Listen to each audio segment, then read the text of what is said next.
Landing on the moon is hard.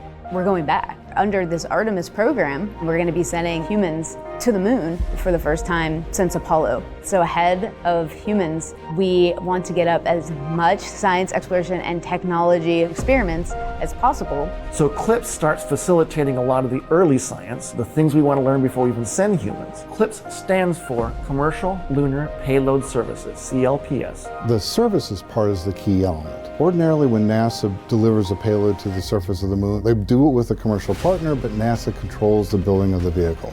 Now, we're buying the service of delivery of our lunar payloads to the surface of the moon. It is a delivery service, akin to a delivery service that you'd have here on Earth. NASA will provide payloads to a commercial company.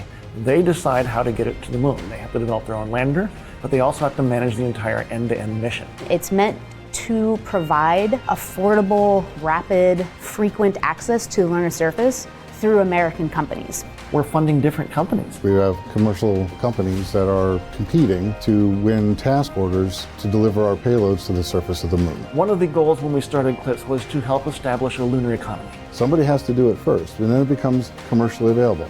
Then they're able to crank them up. Then they're able to make it more affordable. And so the lunar surface is just the next frontier for a commercial environment. But we had to acknowledge up front, all the way through the highest levels of the agency leadership, that some of them will fail. These missions may not be as successful as a traditional NASA mission. We have accepted the risk that going through this innovative approach with these commercial companies, that there could be some failures. Some of them are new companies. None of them have ever successfully landed on the surface of the moon. So they're going to learn lessons. We need to give our vendors the opportunity to learn. And so that'll help ultimately buy down our risk as these companies learn, okay, what does it take to actually build up the lunar lander, integrate payloads, get to the lunar surface and land safely. They've been able to demonstrate that they have very, very good technical depth and the ability to design and execute missions. We're willing to take more shots on goal. We aren't risking human lives. And in the big picture, if we're flying missions at 1/10 of the cost of a NASA mission, and we fail 2 of them, we still get 8 missions for that same price.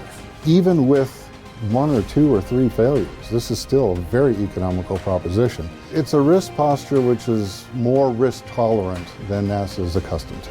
There's not a single one of these companies that's willing to bet their mission on a coin toss. Every one of them is doing what they can in order to have the most successful mission possible. But the important thing to realize is that risk tolerant does not mean risky. And the rewards are a long-term ability to get payloads to the moon inexpensively, frequently, and rapidly.